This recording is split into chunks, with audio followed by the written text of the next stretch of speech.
The neurologist leaned across his desk, looked me dead in the eyes, and whispered 4 words I will never forget. Keep her away from him.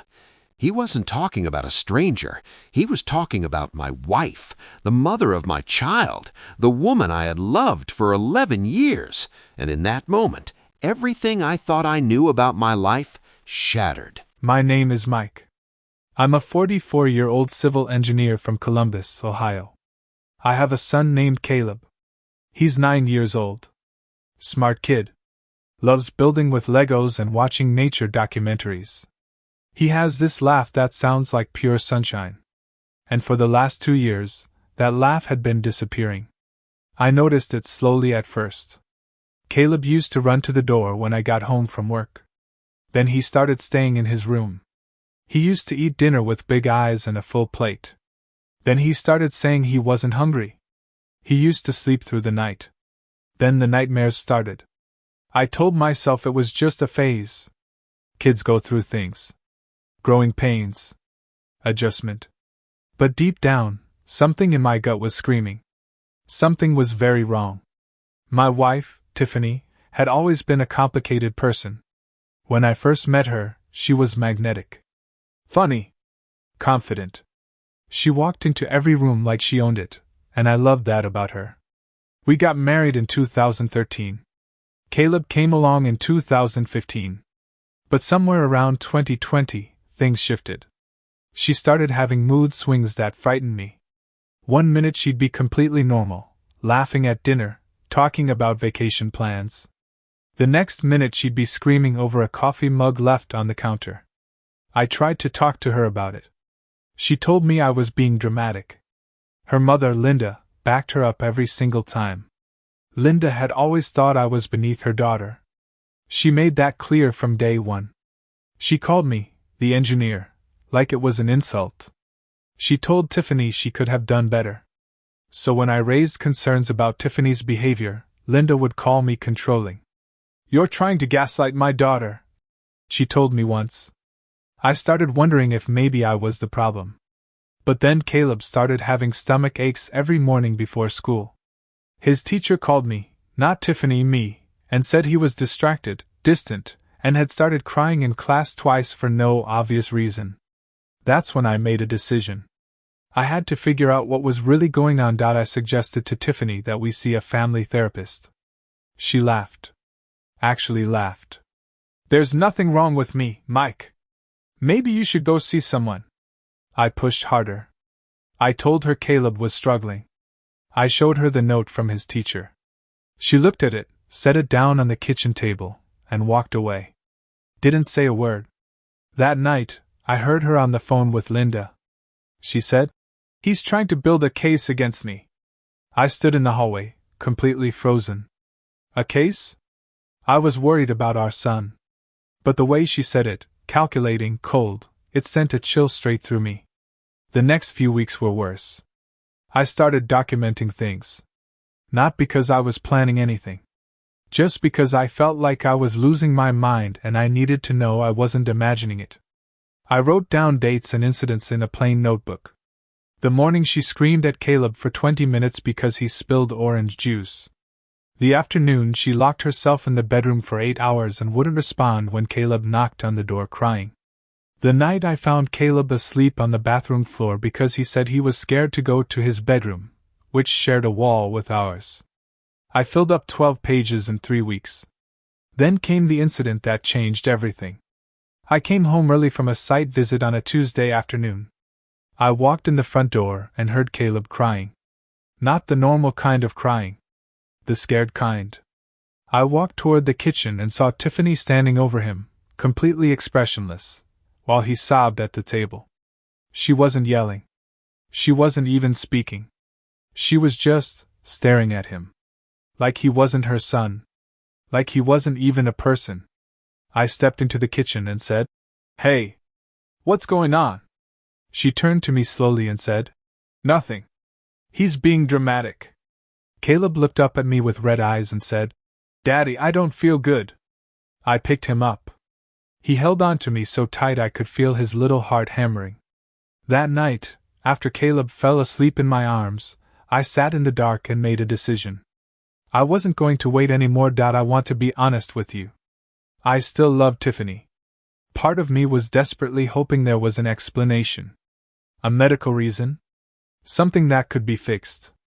I wasn't ready to give up on my family. So I didn't call a lawyer first. I called a doctor. I told Tiffany I thought she should see a neurologist. I framed it gently. I said I'd noticed some changes, the mood swings, the disconnection, the episodes of blankness, and I was worried about her health. To my surprise, she agreed. I think Linda told her to go. I think Linda believed Tiffany would go to that appointment and come back with a clean bill of health that she could use against me. See? The doctor says I'm fine. Mike's the problem. That's what I believe they were planning. We drove to the appointment together. Dr. Paul Harris. Neurologist. 15 years of experience. Tiffany was charming in the waiting room. All smiles. I'd seen her do this before, flip the switch in public. The nurse took her back for intake paperwork, and I sat there in the waiting room trying to hold myself together. Then Dr. Harris called me in, alone, before the full appointment. I sat across from him. He had a kind face. Steady eyes. The kind of doctor who doesn't waste words. He folded his hands on the desk. And then he said it. Mr. Mitchell. I've reviewed the intake forms your wife completed, and I've had a preliminary conversation with her. I want to ask you something directly. How is your son doing? I felt the air leave the room. I told him. Everything. The stomach aches. The crying. The teacher's note. The staring incident in the kitchen. The 12 pages in my notebook. He listened without interrupting. When I finished, he was quiet for a moment. Then he leaned forward. And he whispered, "Keep her away from your son. I can't give you a full diagnosis today, that takes time and testing. But what I can tell you is that the patterns you're describing, combined with what I observed in our preliminary conversation, suggest something serious enough that your son should not be her primary caretaker right now." I gripped the armrest of the chair. He continued, "You need to speak with a family law attorney. Today. Not next week. Today." I drove home in silence. Tiffany sat in the passenger seat scrolling her phone. She had no idea. Here's where the story takes a turn that even I didn't see coming. I called my brother Danny that night. He's my closest ally. Always has been. He's the one person who never bought into Tiffany and Linda's version of events. I told him everything. Danny went quiet. Then he said, "Mike, I need to tell you something. I've been sitting on this because I didn't want to hurt you. But you need to know." My stomach dropped. Tiffany's been talking to a divorce attorney for 4 months. 4 months. While I was taking her to doctor appointments, trying to save our marriage, writing in that notebook hoping I was wrong. She had already hired someone. And that wasn't even the whole twist. Danny told me she'd been meeting with Linda and a financial advisor, quietly moving money. Our joint savings account had been steadily drained in small increments, amounts small enough not to trigger an automatic alert. Over 4 months, $63,000 had been moved. $63,000. And here's the part that made my hands shake. The house. When we bought our house in 2019, I had paid the full down payment, $87,000, from an inheritance I received when my father passed away. My name. My money. My inheritance. But when we did the paperwork, Tiffany had convinced me to put both names on the deed. "We're a team," she said. "It's our home," she said. She was now planning to claim half. I sat in my car in my own driveway for 45 minutes. And then something shifted inside me. The grief left. And the clarity arrived. The next morning, I called an attorney. Her name was Sandra Cho, and Danny had used her 2 years earlier. I walked into her office with my notebook, the teacher's letter, and Dr. Harris's business card. Sandra looked at everything carefully. Then she said, "Tell me about the down payment." I showed her my father's estate documents. The bank transfer. The paper trail was clean. She nodded slowly. The $87,000 was a traceable separate asset. If we can show it came directly from an inheritance and went directly into that property, we have a strong argument that her share of the equity is significantly reduced. Then I told her about the $63,000. Sandra set down her pen. Do you have access to the bank statements? I did. Both accounts were in both our names. I had every right to them. I had already printed 6 months of statements the night before. Sandra looked at the withdrawals. She made a phone call right there in the office to a forensic accountant. Then she looked at me and said, Mike, she made a serious mistake. Small withdrawals designed to avoid detection. That's called dissipation of marital assets. Courts take that very seriously. The strategy became clear. Step 1. I opened a separate personal account and moved my direct deposit. Step 2. Sandra filed for a temporary protective order on behalf of Caleb, citing Dr. Harris's professional recommendation, my documented incidents, and Caleb's teacher's written account. Step 3. We filed for divorce, before Tiffany's attorney could file first. The look on her face when she was served papers at our house. I wasn't there for it. I had taken Caleb to Danny's for the weekend.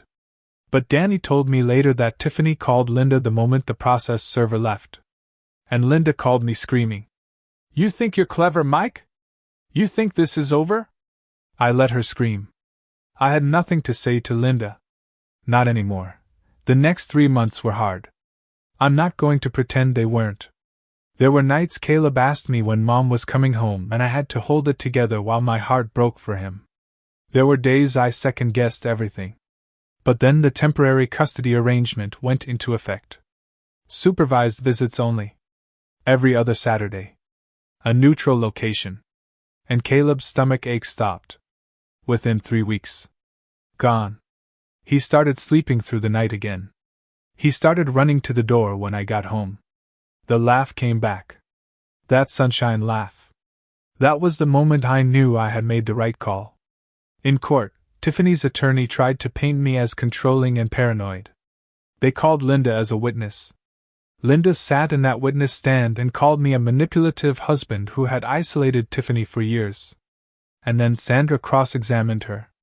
Sandra asked Linda if she was aware of the $63,000 in transfers. Linda said she didn't know what Sandra was talking about. Sandra presented the bank statements. Then she presented Linda's own name, as joint holder on the account where the money had landed. The courtroom went very quiet. Linda had been the destination of the funds. Tiffany had been funneling our joint marital savings directly to her mother. The judge's face said everything. The forensic accountant testified. The paper trail was airtight. Tiffany's credibility collapsed in real time. When it came to the house, Sandra presented my father's estate documents, the original bank transfer, the clear line between my inheritance and the down payment. The judge ruled that the $87,000 was a non-marital asset. Tiffany's share of the equity was calculated from appreciation only, significantly less than she had planned on. She had expected to walk away with half of a $340,000 house. She walked away with $31,000. And the $63,000? The court ordered full repayment to the marital estate before final division. Tiffany and Linda had to return every dollar. A year later, I'm standing in my backyard on a Saturday afternoon. Caleb is running through the sprinkler in the grass, laughing so hard he can barely breathe. Danny is sitting next to me with a cold drink, watching him. He looks like himself again, Danny says. Yeah, I say. He does. I think about that day in Dr. Harris's office a lot. The moment he leaned forward and whispered those 7 words. Most people, when they hear the word neurologist, think about brain scans and diagnoses. They don't think about the moment a doctor quietly tells a father that something isn't right. That his instincts were correct. That his son needed protection. I almost didn't make that appointment. I almost talked myself out of it a dozen times. Told myself I was overreacting. Told myself Linda was right and I was the problem. Told myself that staying quiet was the same thing as keeping the peace. But keeping the peace wasn't protecting my son. And the moment I chose Caleb over comfort, everything changed. Tiffany is in treatment now. I'm not going to talk about her diagnosis publicly. That's not mine to share. What I will say is this: I don't hate her. I feel grief for who she used to be. I feel grief for the family I thought we were building. But I don't regret a single thing I did to protect my son. Not the notebook. Not the neurologist. Not the attorney. Not one word. Because here's what I know now, and what I want every parent watching this to know. Your gut knows before your brain does. When something feels wrong with your child, it usually is. Don't wait for permission to act. Don't let someone else's version of the story drown out what you're watching with your own eyes. Caleb is okay. He's more than okay. He's thriving. And that is the only ending that matters. Thanks for watching. If this story hit home for you, drop a comment below. And if you know someone who needed to hear this today, share it with them. See you in the next one.